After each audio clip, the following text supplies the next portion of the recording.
The physical model widget. So இந்த physical model விட்ஜெட்ல என்ன பண்ண போறோம்னா, ஒரு கண்டெய்னர் ஏதோ ஒன்று கிரியேட் பண்றீங்க. நம்ம மல்டிபிள் ஷேடை வந்து பிளேஸ் பண்ண போறோம். ஒரு பேக்ரவுண்ட் ஷேட் நீங்க கொடுத்தீங்கன்னா, அதுக்குள்ள ஒரு ஐகான்ல வந்து பின்னாடி இருக்க பார்டர் ஷேட் நீங்க கொடுக்கலாம். ஸோ பார்டர்ல வந்து ஒரு கிளிட்டர் மாதிரி ஒரு ஷேட் வந்து கிரியேட் பண்ணலாம். ஸோ வந்து பிளெண்டர்ல எப்படி நம்ம வந்து கலர் சேஞ்ச் பண்றோமோ, அதே போல ஒரு சேஞ்ச் பண்ண மாட்டோம். ஹோல் சேஞ்ச் பண்ண மாட்டோம். ஒரு ஐகான் குடுத்தீங்கன்னா, அது பின்னாடில இருந்து உங்களுக்கு ஒரு இமேஜ் ஆர் எக்ஸ்ட்ரா ஷேட் உங்களுக்கு கிரியேட் ஆகும். ஸோ பிசிக்கலா ஒரு மாடல சேஞ்ச் பண்றதால, இதுல நெறைய ஷேடர்ஸ் வந்து நம்ம யூஸ் பண்ணுவோம். ஷேடோவும் யூஸ் பண்ணுவோம். ஸோ இது வந்து பேசிக்கலா உங்களோட பேக்கிரவுண்ட வந்து சேஞ்ச் பண்றதுக்காக ஹெல்ப் பண்ணும். ஸோ இந்த பிசிக்கல் மாடல் எப்படி கிரியேட் பண்ணலாம் சொல்லிட்டு இப்ப பார்க்கலாம்.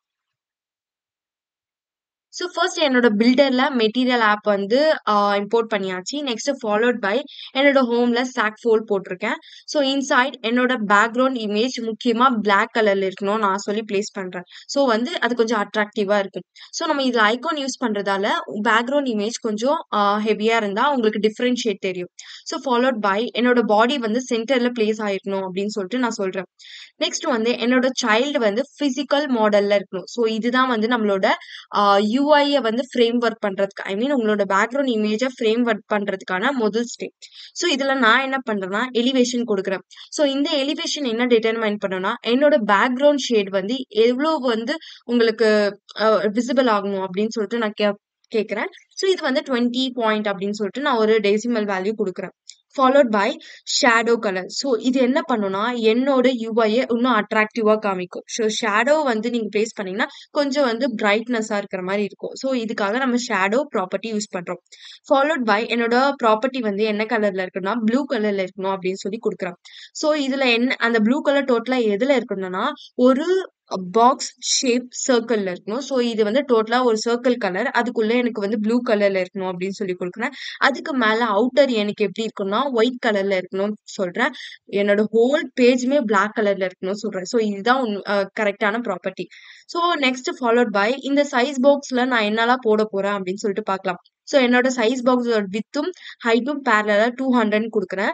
அதுல சென்டர்ல நான் என்ன பிளேஸ் பண்றேன்னா இந்த பாக்ஸ் ஷேப்குள்ள எனக்கு என்ன வரணும்னா ஃபிளட்டர் டேஷ் அப்படின்னு சொல்லிட்டு இந்த ஐகான் வந்து பிளேஸ் ஆயிடணும் அப்படின்னு சொல்லிட்டு நான் சொல்றேன். ஸோ இப்போ உங்க ஹோல் ப்ரோக்ராம ரன் பண்ணி பாத்தீங்கன்னா உங்களோட அவுட்புட் இப்படிதான் இருக்கும். ஸோ வந்து என்ன பேசிக்கா நடந்திருக்குன்னா இங்க என்னோட பேக்ரவுண்ட் கலர் நான் பிளாக்னு கொடுத்தாச்சு. ஸோ வந்து எனக்கு ஒரு எலிவேட்டட் வந்து 2.0 இருக்கணும். ஸோ இதுல இருக்க பேக்ரவுண்ட் ஐ மீன் பேக்ரவுண்ட் ஷேடு கலர் ஒயிட்ல இருக்கணும். ஸோ இங்க பாத்தீங்கன்னா உங்களோட ஷேட் வந்து பின்னாடி வந்து 20ல இருக்கும். ஸோ ஈவன் உங்களுக்கு 20 வேணாம் எனக்கு வந்து ஒரு 40 கிட்ட வேணும் அப்படின்னு சொல்லிட்டு நீங்க பிளேஸ் பண்ணீங்கன்னா உங்களுக்கு கொஞ்சம் இன்னும் கீழே பாத்தீங்கன்னா இன்னும் பிரைட்னஸா இருக்கும். ஸோ இது மாதிரி வந்து உங்களோட ஷேடர் வந்து சேஞ்ச் பண்ணிக்கலாம். நெக்ஸ்ட் என்னோட கலர் இந்த கலர் என்ன இண்டிகேட் பண்ணா பாக்ஸ் ஷேப்போட கலரை வந்து இண்டிகேட் பண்ணும். நெக்ஸ்ட் டோட்டலா இருக்கணும் ஐகானோட இமேஜ் வந்து எனக்கு பிளாக் கலர்ல இருக்கணும்னு சொல்லியாச்சு. ஸோ இது வந்து இதுதான் பேசிக்கான கோட். இதுல என்ன ஸ்பெஷலி யூஸ் பண்ணிருக்கோம்னா எலிவேஷனும் ஷேடோ கலரும் நம்ம யூஸ் பண்ணியிருக்கோம்.